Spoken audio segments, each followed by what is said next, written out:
আসসালামু আলাইকুম। স্বাগতম জানাচ্ছি বিবিসি নিউজ আন্তর্জাতিক সংবাদে। শুরুতেই সংবাদ শিরোনাম, এরপর বিস্তারিত। মোসাদের সঙ্গে যোগাযোগের অভিযোগে মুখ খুললেন আহমাদিনেজাদ। বিশ্বকাপ থেকে বিদায়ের পর ফ্রান্সে উত্তেজনা, গ্রেফতার কমপক্ষে 160। হরমুজ প্রণালীর পূর্ণ নিয়ন্ত্রণ চায় ইরান, জানালেন উপপররাষ্ট্রমন্ত্রী। উপসাগরীয় 3 দেশে মার্কিন ঘাঁটি স্থাপনায় ইরানের পাল্টা হামলা। দর্শক, এতক্ষণ শুনছিলেন সংবাদ শিরোনাম, এখন বিস্তারিত। আপনি যদি ইসরায়েলের ধ্বংস চান এবং মুসলিমদের পাশে থাকেন, তাহলে ভিডিওতে লাইক করে চ্যানেলটি অবশ্যই সাবস্ক্রাইব করে দিবেন এবং আপনার মূল্যবান মতামত অবশ্যই কমেন্টে লিখে জানিয়ে দিবেন।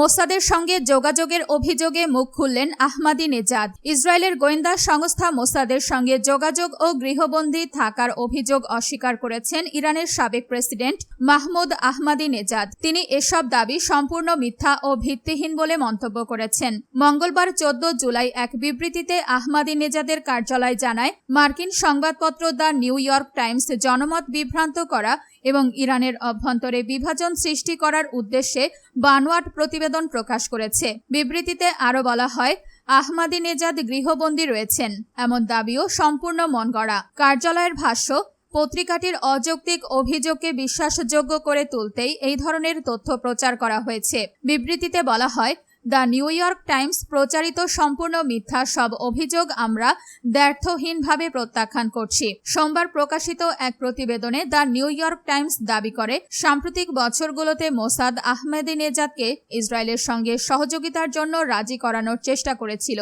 এবং তাকে ভবিষ্যতে ইরানের নেতৃত্বের সম্ভাব্য প্রার্থী হিসেবে বিবেচনা করা হয়েছিল। আপনি যদি ইসরায়েলের ধ্বংস চান এবং মুসলিমদের পাশে থাকেন, তাহলে ভিডিওতে লাইক করে চ্যানেলটি অবশ্যই সাবস্ক্রাইব করে দিবেন এবং আপনার মূল্যবান মতামত অবশ্যই কমেন্টে লিখে জানিয়ে দিবেন। বিশ্বকাপ থেকে বিদায়ের পর ফ্রান্সে উত্তেজনা, গ্রেফতার কমপক্ষে 160। বিশ্বকাপের সেমিফাইনালে স্পেনের কাছে 2-0 গোলে হেরে বিদায় নেওয়ার পর ফ্রান্সের একাধিক শহরে উত্তেজনাপূর্ণ পরিস্থিতির সৃষ্টি হয়েছে। ম্যাচ শেষে প্যারিস ও লিও সহ কয়েকটি এলাকায় সমর্থকদের একাংশের সঙ্গে পুলিশের সংঘর্ষের ঘটনা ঘটে। পরিস্থিতি নিয়ন্ত্রণে আনতে অভিযান চালিয়ে 2 শহর মিলিয়ে 160 জনের বেশি ব্যক্তিকে আটক করেছে আইনশৃঙ্খলা বাহিনী। ফরাসি সংবাদ মাধ্যম BFM TV জানিয়েছে, শুধু রাজধানী প্যারিস থেকেই 141 জনকে গ্রেফতার করা হয়েছে।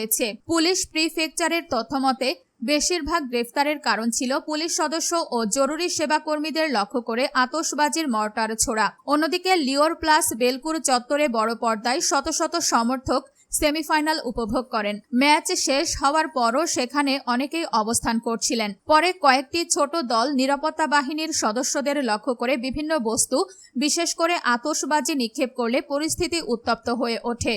আপনি যদি ইসরায়েলের ধ্বংস চান এবং মুসলিমদের পাশে থাকেন, তাহলে ভিডিওতে লাইক করে চ্যানেলটি অবশ্যই সাবস্ক্রাইব করে দিবেন এবং আপনার মূল্যবান মতামত অবশ্যই কমেন্টে লিখে জানিয়ে দিবেন।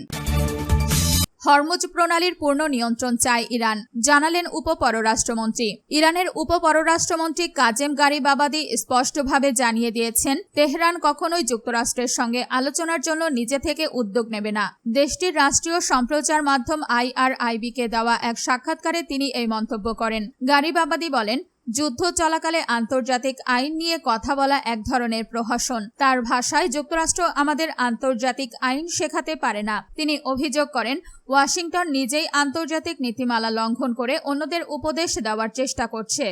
আপনি যদি ইসরায়েলের ধ্বংস চান এবং মুসলিমদের পাশে থাকেন, তাহলে ভিডিওতে লাইক করে চ্যানেলটি অবশ্যই সাবস্ক্রাইব করে দিবেন এবং আপনার মূল্যবান মতামত অবশ্যই কমেন্টে লিখে জানিয়ে দিবেন। উপসাগরীয় 3 দেশে মার্কিন ঘাঁটি স্থাপনায় ইরানের পাল্টা হামলা। মধ্যপ্রাচ্যের যুদ্ধ পরিস্থিতি এক নতুন ও ভয়াবহ মোড় নিয়েছে। বুধবার 15 জুলাই ইরানি সামরিক লক্ষ্যবস্তুতে জোরালো বিমান হামলা চালিয়েছে মার্কিন বাহিনী।